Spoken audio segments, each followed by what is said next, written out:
Hello everyone, welcome to back my channel. I hope everyone is having a wonderful day. Before starting the video, please go ahead and hit the subscribe button and give this video a thumbs up. In Coronation Street, Billy Mayhew has emotionally promised Paul Foreman something.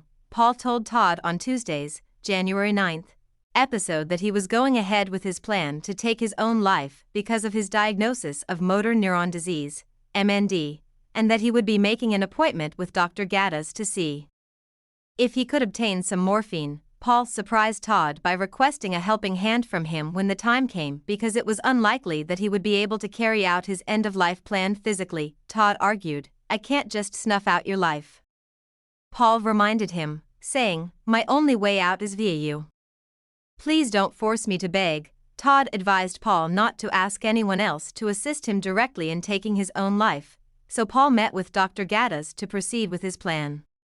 He was met with disappointment when Dr. Gaddis refused to give him morphine, advising him to try an over-the-counter medication instead. At the bar, Paul spoke to Todd about his frustrations. Abby Franklin overheard their conversation and was taken aback that the doctor wouldn't prescribe something more potent to ease Paul's discomfort. He brought Abby over after noticing her compassion and asking if she would be willing to fetch him some medications so he could end things the way he wanted. Abby reassured him, "Not drugs, I don't do that stuff anymore."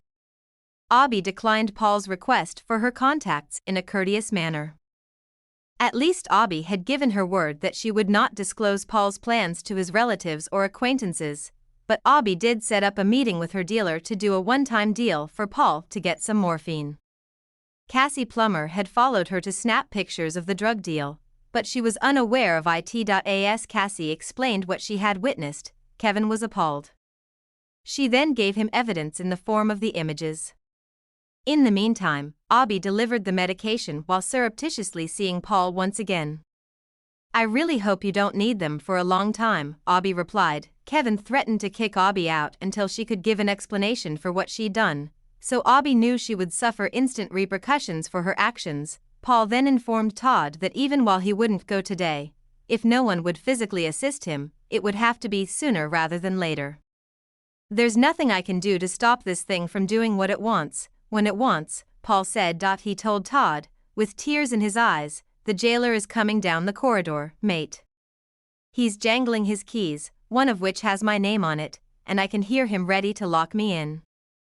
In the midst of this tense moment, Billy entered, and soon after, Kevin followed to confront Paul. Kevin urged, "You can't be sending Abby out to buy drugs, mate." Billy, who had initially thrown Todd out for not informing him of how far things had gone, was appalled at the scope of Paul's plan to terminate his life. Billy then threatened to report Paul to the police for allegedly trying to kill himself. Billy noted, "A sin of omission is a sin nonetheless.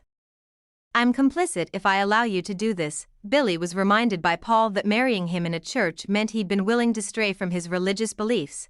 This was just another instance of religion colliding with reality. Refusing to back down, the vicar insisted that Paul turn over the medications. While acknowledging that he was powerless to physically stop Billy, his partner urged Billy to honor the last choice he was able to make for himself. "Please, let me go while there's still something left of me," Paul said. The vicar sobbed before eventually deciding to back Paul in his desire to terminate his life as he saw fit. "I'll support you if the moment comes for you to truly want to stop things," Billy promised. Thanks for watching this video and please subscribe our channel Street Gossip for more update news.